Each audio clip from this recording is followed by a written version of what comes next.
અનસોયા નગ્ન થઈને ભિક્ષા આપે તો તે ભિક્ષા લેશે, તેમ આ ત્રણેય દેવ જણાવે. પણ અનસોયાજી વિચાર કરે કે જો નગ્ન થઈને ભિક્ષા આપું તો મારા પ્રતિવર્ત ધર્મનો ભંગ થાય, અને ભિક્ષા ન આપું તો આંગણે આવેલા અતિથિ પાછા જાય તો મને મહાન પાપ લાગે. હવે ભગવાને નગ્ન થઈને ભિક્ષાની માંગણી શા માટે કરી?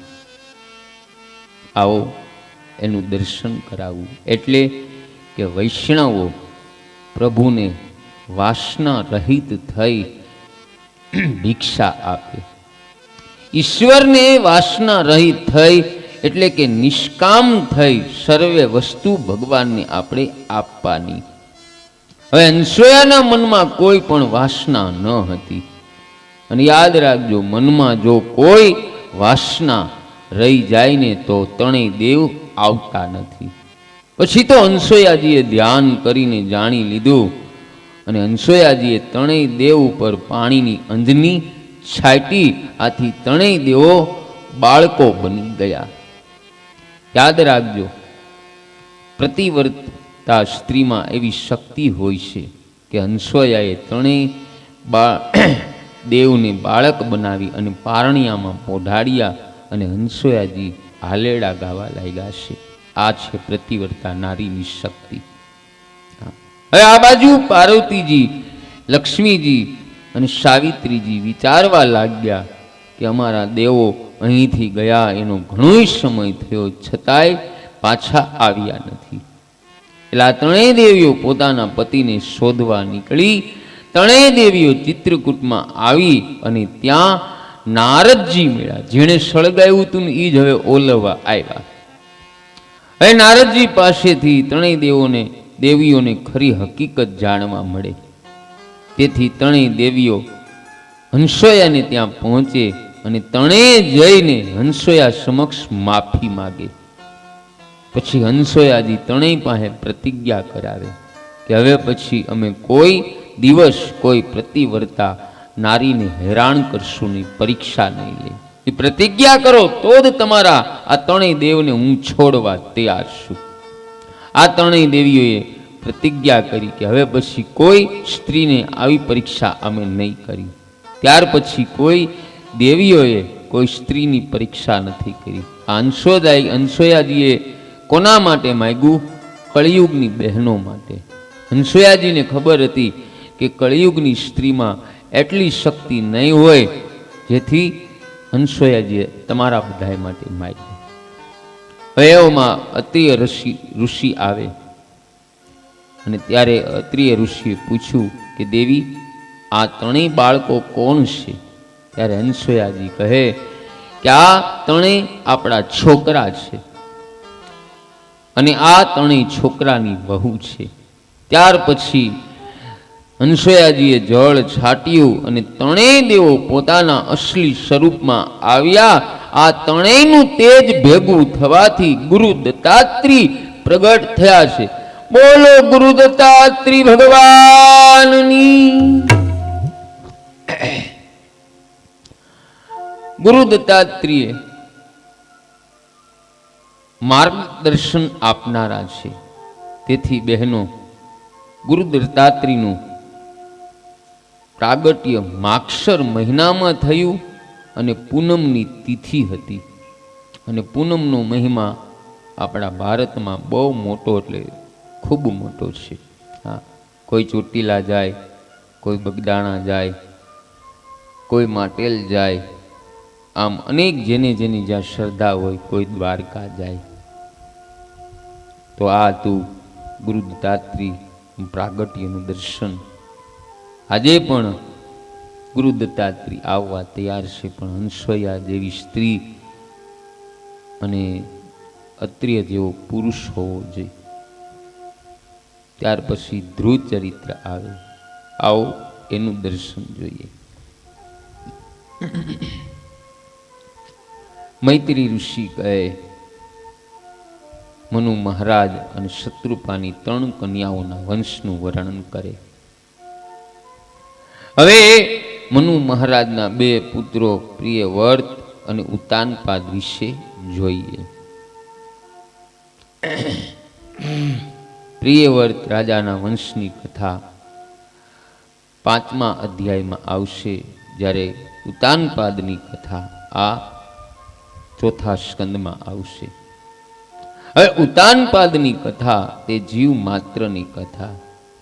હવે જીવ જન્મ લે ત્યારે માથું પહેલા બહાર કાઢે અને પછી પગ બહાર કાઢે. યાદ રાખજો, જેના પગ ઊંચે અને માથું નીચે તે ઉતાનપાદ. અને જન્મ સમયે આપણા બધાની આ જ હાલત હોય છે.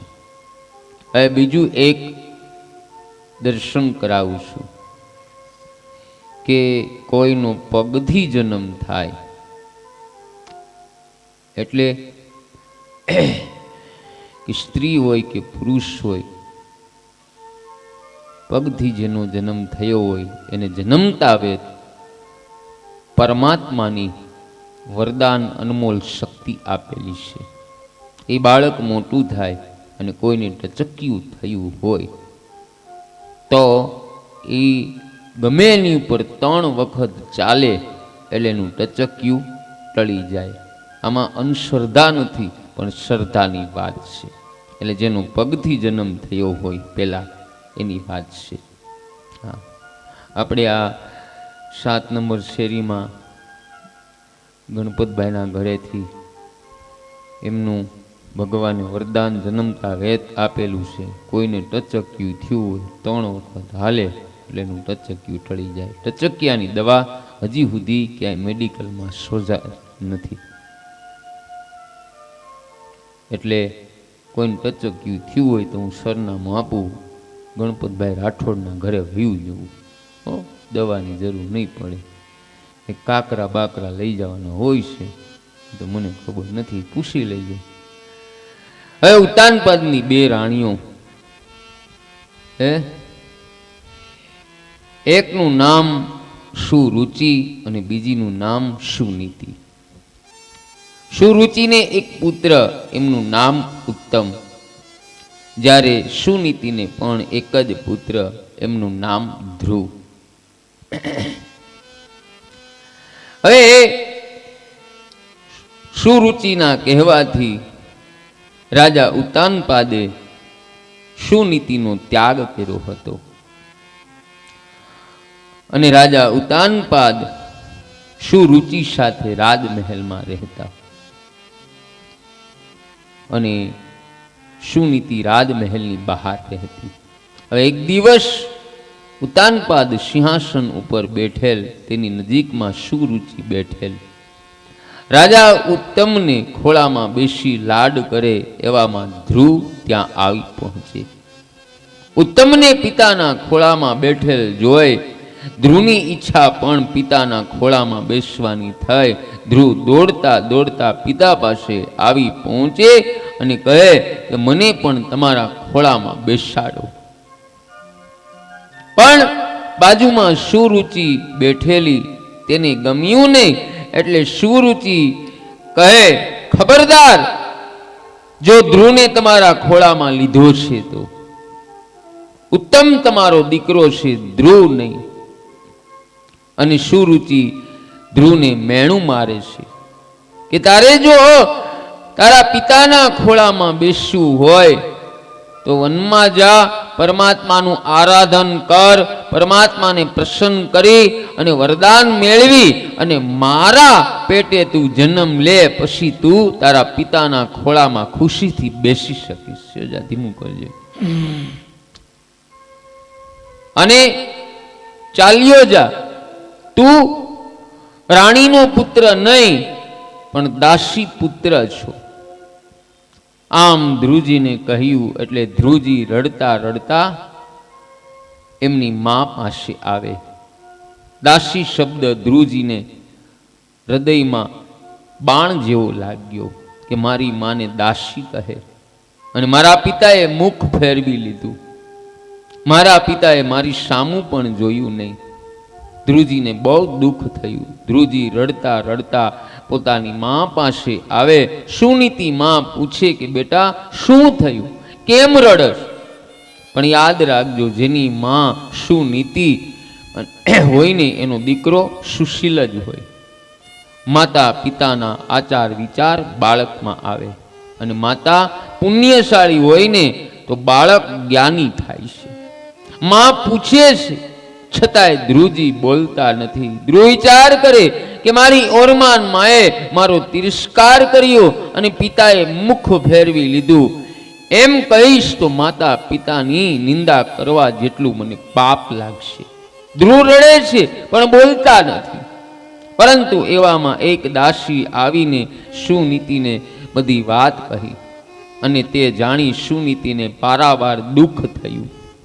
પણ સુનીતિએ તે દુઃખના વેગને દબાવી ધીરજ રાખી અને પછી કહે કે તારી માતાએ સુરુચિ જે તને કહ્યું છે તે સાચું કહ્યું છે, ખોટું નથી. બેટા હું પણ તને એ જ કહું છું કે ભીખ માંગવી હોય તો ભગવાન પાસે માંગવી, મનુષ્ય પાસે નહીં. હા, મનુષ્ય આપશે ઓછું પણ કોઈ વાર તિરસ્કાર અને અપમાન કરશે, અને ભગવાન જ્યારે આપવા બેસે છે ત્યારે અનહદ આપે છે. જા બેટા, તું આ ઘરમાં રહીશ નહીં. તારી સાવકી માતા તારું અવારનવાર અપમાન કરે છે, માટે તું વનમાં જા અને પરમાત્માનું આરાધન કરે. ત્યારે ધ્રુવજી કહે, માં મને એકલાને વનમાં મોકલે અને અહીં તારી દશા દાસી જેવી. આ ઘરમાં હવે માં તું રહીશ નહીં.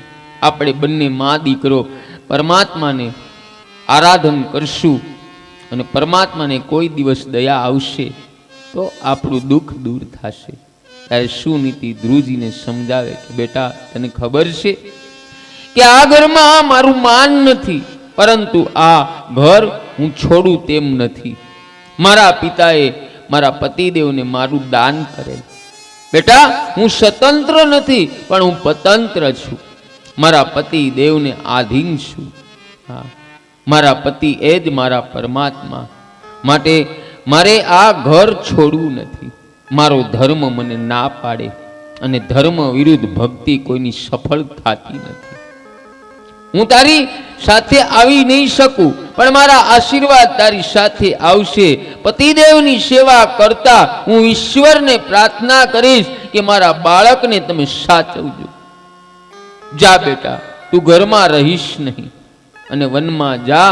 આજથી તું નારાયણનો દીકરો થયો છે. પછી ધ્રુવજી વનના માર્ગે જવા નીકળે છે, અને સુનીતિએ બહુ સારું કહ્યું કે બેટા તારા મનમાં કાંઈ રાખીશ નહીં.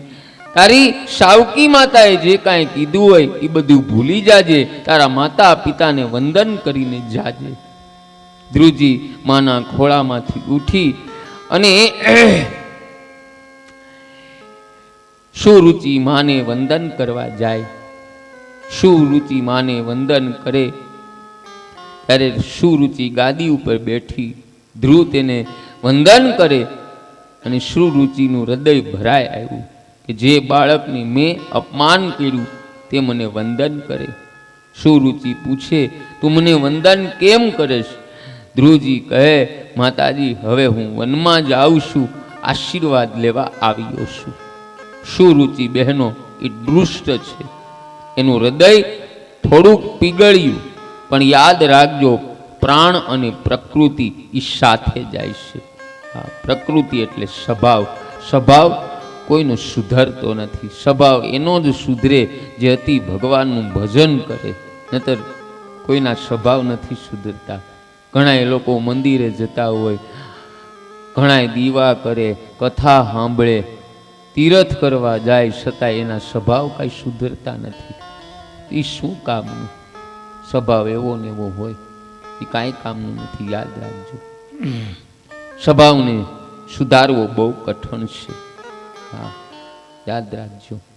હા, તમે ડુંગળી વાવી હોય અને એ ડુંગળીના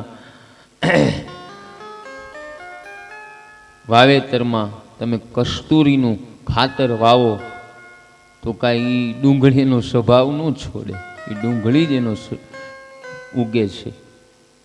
એટલે એવી રીતે સ્વભાવ સુધારો હોય ને તો ખૂબ ધ્યાન કરો અને ભગવાનનું ભજન કરો, મૌન રાખો, સાદો ખોરાક લ્યો તો આપણો સ્વભાવ સુધરે. પછી બે માતાના આશીર્વાદ મેળવી 5 વર્ષનો ધ્રુવ વનમાં જાય. ધ્રુવ મનમાં વિચાર કરે કે વનમાં વાઘ વરુ મને મારશે તો નહીં, પણ જવાબમાં એનું મન ના પાડે, ના હું એકલો નથી. મારા માતાજીએ મને કહ્યું કે તું જ્યાં જાયશ ત્યાં નારાયણ તારી સાથે છે. સર્વેને વંદન કરી અને સર્વેના આશીર્વાદ મેળવીને ઘર છોડીને જે જાય તેને રસ્તામાં સંત મળે છે, અને ઝઘડો કરીને જાય તેને સંત મળતા નથી. કેટલાક તો ઝઘડો થાય એટલે ઘર છોડે અને બાવા બને, અને આવા બાવા બંને બગાડે. આ સંસારે બગાડે અને જે બાવો બન્યો એ બગાડે. હવે ભગવાને નારદજીને પ્રેરણા કરી કે બાળક ઘર છોડીને નીકળેલો, તમે બાળકને રસ્તામાં મળો અને એની થોડીક પરીક્ષા કરો. રસ્તામાં નારદજી ધ્રુવજીને મળે. ધ્રુવ વિચાર કરે કે આ કોઈ સંત લાગે છે. મારી માએ એવી મને શિખામણ આપેલી કે કોઈ સાધુ સંત મળે તો એને વંદન કરવા. ધ્રુવજી નારદજીને વંદન કરે. નારદજી પૂછે કે બેટા શા માટે તું વનમાં આવ્યો છો? ધ્રુવજીએ બધી હકીકત કહી. ત્યારે નારદજી કહે કે બેટા ચાલ, તારી સાવકી માતાએ તને કાંઈક ખોટું કીધું હશે, હું તારી માતાને સમજાવીશ. ત્યારે ધ્રુવજી કહે એ મહારાજ હવે મારે ઘરે નથી જવું, મારે હવે ભગવાનની પ્રાપ્તિ કરવી છે. નારદજી કહે આ ઉંમર તારી રમવાની છે, આ ઉંમરમાં તને ભગવાન નહીં મળે.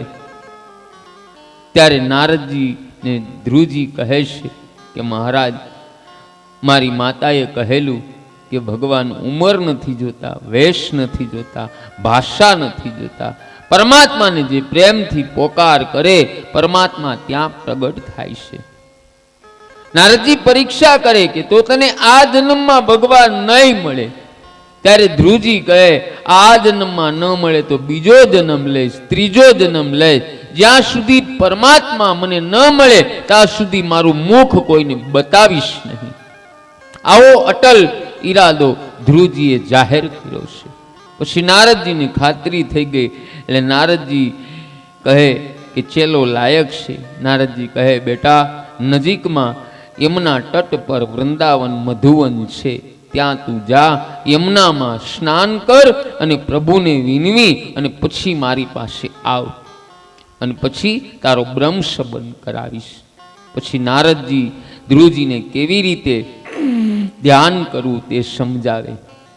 પહેલા ભગવાનની માનસિક સેવા કરવાની, પછી ધ્યાન કરવાનું. 12 અક્ષરનો એક મહામંત્ર આપે. આવો આપણે પણ આ મંત્રનો જપ કરી. આ મંત્રનો જપ કરવાથી પિતૃઓને મોક્ષ ગતિ મળે છે. તો બધાએ આંખ બંધ કરી અને ઊંચા નાદથી તાલી સાથે આ જપ કરજો. ઓમ નમો ભગવતે વાસુદેવાય.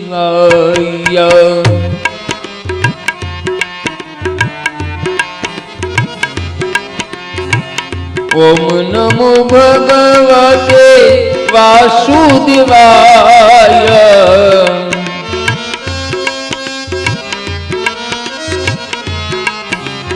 ઓમ નમો ભગવતે વાસુદેવાય. જોરથી બોલો.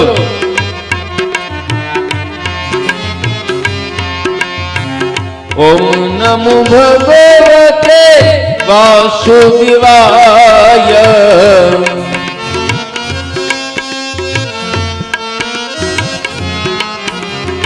ઓમ નમો ભગવતે વાસુદેવાય.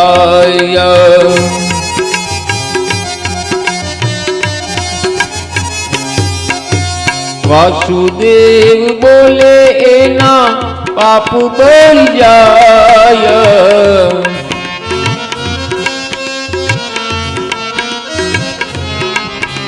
હે વાસુદેવ બોલે ના પિતૃ મોક્ષ પામે.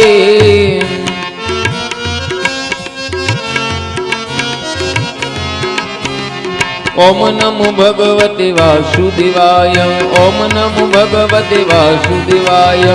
ઓમ નમો ભગવતે વાસુદેવાય.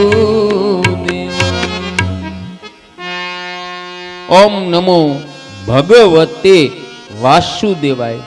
આમ મંત્ર બોલવાનો છે. ઘણા લોકો બોલે છે ઓમ નમો ભગવતી, ભગવતી નહીં ભગવતે બોલવાનો છે. બધાને કહી દો. ઘણા ભૂલ કરે છે. સવારે પૂજામાં બેઠા હોય તો ઓમ નમો ભગવતી બોલે છે. હા, ભગવતી નહીં પણ ભગવતે યાદ રાખજો. આ મંત્ર આપે. મંત્ર જપ કેમ કરો યાદ રાખજો બહેનો ભાઈઓ. આપણી આંખ ભગવાનના દર્શન કરે, મન પરમાત્માનું સ્મરણ કરે, જીભ જપ કરે અને કાન મંત્રના અક્ષરને બરાબર સાંભળે. એવી રીતે તું જપ કર. મારો આશીર્વાદ તને છે. 6 મહિનામાં નારાયણના દર્શન થશે અને પરમાત્મા મળશે. આવી રીતે જપ કરવો. પછી નારદજી ઉપદેશ આપી અને ત્યાંથી વિદાય લે. પાછા આવવાના ક્યાં? એમના પિતા પાસે. હા, ધ્રુવના પિતા પાસે. હવે આ બાજુ ઉતાનપાદ રાજાએ સાંભળ્યું કે ધ્રુવ ઘર છોડીને વનમાં ગયો. રાજાને આશ્ચર્ય થયું કે 5 વર્ષનો બાળક વનમાં જાય. રાજાએ ધ્રુવની શોધમાં પોતાના સિપાહીઓને મોકલ્યા. રાજાની અંતરની આંખ ઉઘડી ગઈ છે. હા, રાજા વિચાર કરે કે 5 વર્ષનો બાળક બધું છોડી શકે, જ્યારે હું એક સ્ત્રીને છોડી નથી શકતો. સુરુચિના કહેવાથી મેં સુનીતિનો ત્યાગ કર્યો. સુનીતિનો કોઈ દોષ નથી, હું અધર્મ છું. પછી રાજા સુનીતિના આંગણે આવે. તે સમયે બાળક ધ્રુવને યાદ કરી અને રડતી હતી. એક દાસી આવીને સુનીતિને સમજાવે કે રાજા આવી રહ્યા છે. રાજા એના ચરણોમાં વંદન કરવા જાય. સુનીતિ એમ કરતા અટકાવીને કહે કે તમે શું કરો છો? તમે મારા ભગવાન છો, હું તમારી દાસી છું, મને વંદન ન કરો. પછી રાજાની આંખમાં આંસુ આવ્યા. રાજાને પોતે કરેલા પાપ માટે પછતાવો થયો. રાજા કહે કે મેં મોટી ભૂલ કરી. તું દાસી નથી, તું દેવી છો. હું તને ઓળખી શક્યો નહીં. હું તને ઓળખી શક્યો નહીં. જો ધ્રુવજીનું ચરિત્ર બહેનું કેવો ભાવ બતાવે છે કે ઘરમાં એક વ્યક્તિ ભક્તિ કરતો હોય ને તો એના કારણે આખા ઘરમાં શાંતિનો માહોલ ઊભો થાય છે. અને ધ્રુવના જીવનમાં દુઃખ નહોતું, પણ ધ્રુવની માતાને મોટામાં મોટું દુઃખ હતું. કયું? કે પતિનો સાથ નહોતો. અને સ્ત્રીને બધાય દુઃખ સહન કરશે પણ પતિનું દુઃખ સહન નહીં કરે. એટલે ધ્રુવજીની ભક્તિના માધ્યમથી પહેલા ભગવાને ધ્રુવની માતાનું દુઃખ દૂર કર્યું અને એના પિતા એના માતા પાસે આવી ગયા. આટલી બધી ભક્તિની શક્તિ છે.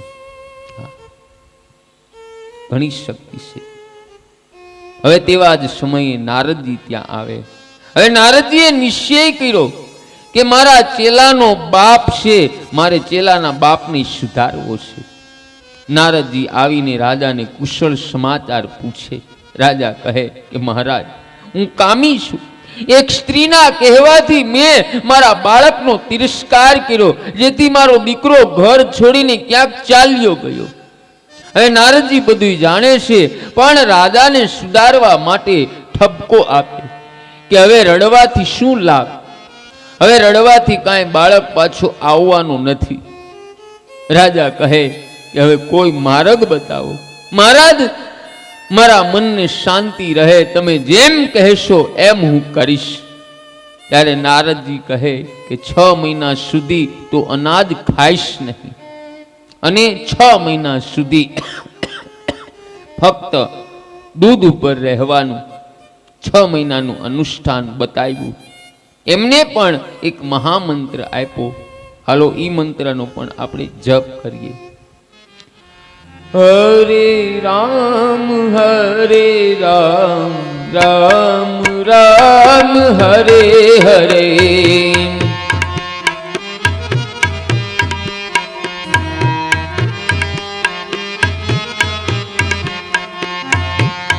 હરે કૃષ્ણ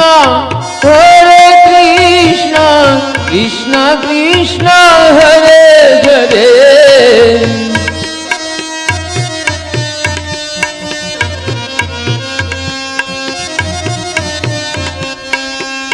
હરે હરે રામ રામ રામ હરે હરે. રામ રામ હરે. આ મંત્ર પણ પદ્મ પુરાણમાં આનો મહિમા બહુ મોટો બતાવ્યો છે. યાદ રાખજો, આ મંત્ર કાંઈ આજકાલનો નથી, અનાદિકાળથી આ મંત્ર છે. અને આ મંત્ર બહેનો ભાઈઓ તમે ગમે પરિસ્થિતિમાં બોલી શકો.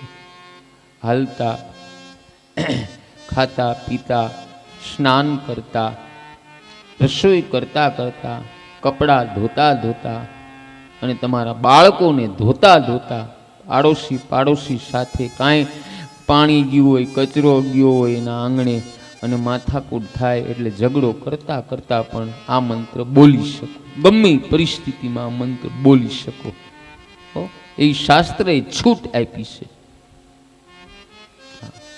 હવે કોઈ સાથે અચાનક આપણે પાણી બાબત કે કચરા બાબત આટલું ડખો થયો હોય અને આપણી અરે ઝઘડો કરવા આવે ત્યારે બોલવું હરે રામ રામ રામ હરે હરે. હરે કૃષ્ણ કૃષ્ણ કૃષ્ણ હરે હરે. આમ બોલો એટલે જેનો આત્મો અને મન જાગૃત હોય તો એ તરત અંદરથી નાદ આવે કે આપણે બધા એક પરમાત્માના સંતાન છીએ, આપણે ઝઘડવું નથી. ભલે કાંઈ વાંધો નહીં, આપણાથી મોટા છે, ભલે બોલે એમ કરી અને સહન કરી લે. એટલે મંત્ર ગમે પરિસ્થિતિમાં બોલી શકો. હા, પણ મન ચેતન હોય તો, મન જ મૂર્છિત હોય તો પછી હજી ઓલા ત્યાંથી શેરીમાંથી બોલતા ત્યાં તો બળો લઈને આવે. અરે હું બોલ્યા તમે ત્યાં કાંઈ મંત્ર કામ ન કરે એ તમને કહી દઉં. હા, અમુક જગ્યાએ મંત્ર કામ નથી કરતા.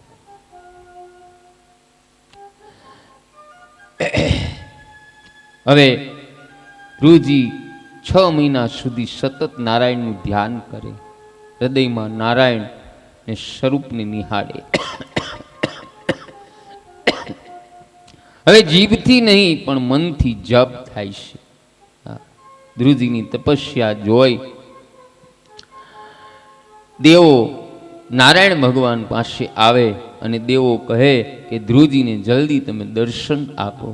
ત્યારે નારાયણ કહે કે ધ્રુવજીને દર્શન આપવા નહીં, પણ મારા ધ્રુવના દર્શન કરવા હું જવાનો છું. આજે ધ્રુવજીના દર્શન કરવાની ઈચ્છા નારાયણને થઈ. આવું ભગવાન ચોખ્ખું બોલ્યા છે. બોલો કેવું બોલ્યા કે મારે ધ્રુવના દર્શન કરવા જવું છે.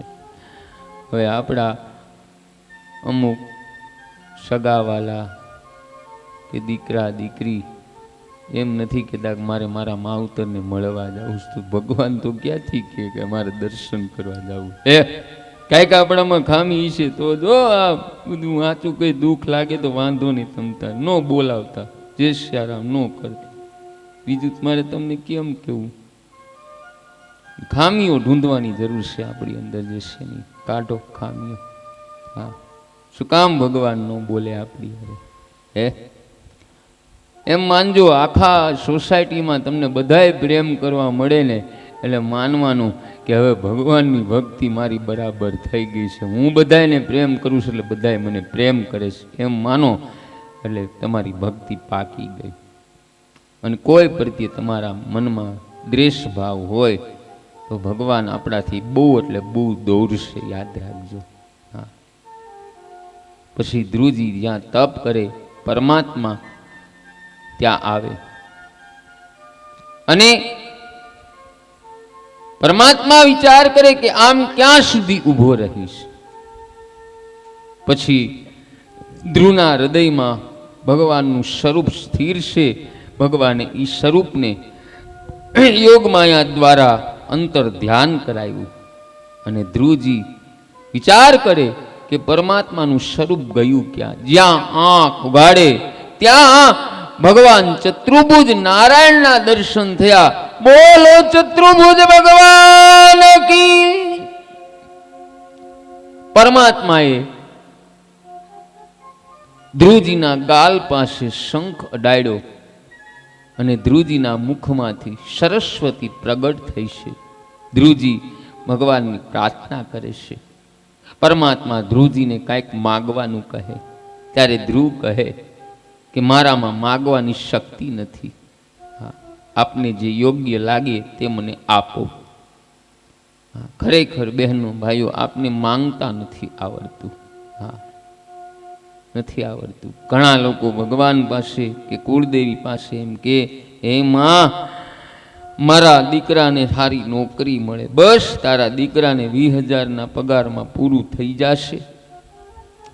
માં પાસે કે ભગવાન પાસે માગવું હોય તો એવું માગો કે હે પરમાત્મા, હે માં કુળદેવી, મારા દીકરાને એવી બુદ્ધિ દે કે બુદ્ધિના માધ્યમથી, તમારી શક્તિના માધ્યમથી મારો દીકરો એવું કારખાનું ખોલે, એવી ફેક્ટરી ખોલે કે એના માણસોને 20,000 રૂપિયા પગાર આપે, જેથી બીજી વાર આપણે માગવું ન પડે. માગવો તો એક જ વાર માગવો, ઘડીએ ને ઘડીએ ભગવાન પાસે જઈને શું કરવું? હે, પરમાત્મા કહે કે મારી એવી ઈચ્છા છે કે તું લાંબા કાળ સુધી રાજ્ય કર અને પછી હું તને મારા ધામમાં લઈ જઈશ. ત્યારે ધ્રુવજી કહે કે હવે મને રાજ્યની ઈચ્છા નથી. આપના દર્શન પછી મને એવો આનંદ મળ્યો કે મને રાજાનું સુખ તુષ્ટ લાગે. મારે રાજા નથી થવું. મને મારો પૂર્વજન્મ યાદ આવે. પૂર્વજન્મમાં ગંગા કિનારે હું પ્રભુ આપનું ધ્યાન કરતો હતો. ત્યાં એક રાજા રાણી આવ્યા. રાણીમાં મારું મન પોરવાયું, તેથી મને આ જન્મ મળ્યો. હું રાજા થઈ લગ્ન કરીશ, રાણીઓમાં મારું મન ફસાશે, સાવધાન નહીં રહી શકું. ત્યારે પરમાત્મા કહે કે એવું નહીં થશે, તું ચિંતા કરીશ ને. તારી ઈચ્છા ભલે ન હોય પણ તું રાજા થા એ જોવાની મારી ઈચ્છા છે. અને જે મારી પાછળ પડે એની પાછળ પાછળ હું ફરું છું. હા, ગુણિયલ રાણીઓ તારી સેવા કરશે. તારા આંખ મનમાં વિકાર વાસના આવશે નહીં. જા, તને મારું વરદાન છે. અને બેટા, હવે તું તારા ઘરે જા. તારા માતા પિતા તારી પ્રતીક્ષા કરે છે. આટલું વરદાન આપી અને ભગવાન વૈકુંઠધામમાં ગયા. પછી ધ્રુવજી પોતાના નગરમાં આવે છે. ધ્રુવજીને ધામે ધૂમથી લોકો વરઘોડો કાઢે છે અને ઉતાનપાદ દોડતા દોડતા ધ્રુવજીનું સ્વાગત કરે છે. વિચાર કરો, જ્યારે ધ્રુવજી એને મળવા ગયા ત્યારે ઉતાનપાદે મુખ ફેરવી લીધું, પણ ભજન વધ્યું, ભક્તિ વધી, એટલે એને મળવા માટે દોડે છે. આ છે ભજન અને ભક્તિની શક્તિ. જેમ માળા વધારો ને એમ જગતમાં તમારો વજન વધે છે, યાદ રાખજો. હા, વજન એટલે તમને ખૂબ આપોઆપ પરમાત્માની દયાથી માન મળવા મળે.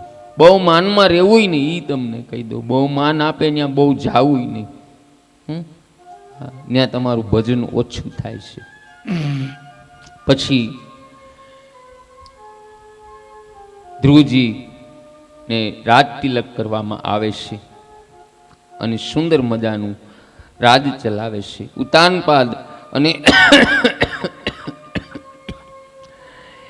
એમની રાણીઓ એ વનમાં ગયા છે અને સુંદર મજાનું રાજ્ય ચલાવે છે.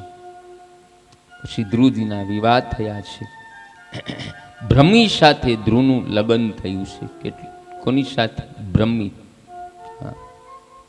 અને ધ્રુવજીને ત્યાં એક પુત્રનો જન્મ થયો. એ પુત્રનું નામ વસ્તસુર. વસ્તસુરને ગાદીએ બેસાડી ધ્રુવજી ગંગા કિનારે આવે, બદ્રિક આશ્રમમાં ભક્તિ કરવા ગયા. ધ્રુવજી નાના હતા ત્યારે યમુનાના કિનારે ગયા હતા, કારણ યમુનાજી ભક્તિ આપે અને શ્રી ગંગા મૈયા મુક્તિ આપે. ગંગાજી આપણું મરણ સુધારે છે. હા, ધ્રુવદેવ મૃત્યુની નજીક આવે અને મૃત્યુની માથે પગ મૂક્યો અને એક પગ વિમાનમાં મૂક્યો. ધ્રુવજી વિમાનમાં બેસી અને પરમાત્માના ધામમાં આવે. બધાને આનંદ થયો. ફક્ત નારદજી નારાજ થયા કે મારો ચેલો મૃત્યુના મસ્તક ઉપર પગ મૂકી અને નારાયણના ધામમાં ગયો. હા બહેનો ભાઈઓ, ધ્રુવની કથા મને તમને એ બતાવે છે કે દ્રઢ નિશ્ચય બળથી ગમે તેવું મુશ્કેલ કામ પણ સિદ્ધ થઈ જાય.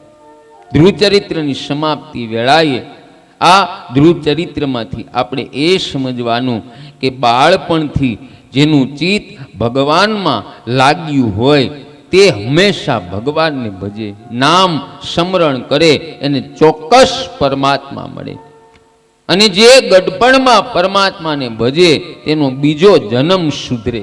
પરંતુ જેને આ જન્મમાં પરમાત્માને મળવાનું હોય તો તેણે બાળપણથી જ ભગવાનની ભક્તિ શરૂ કરવી.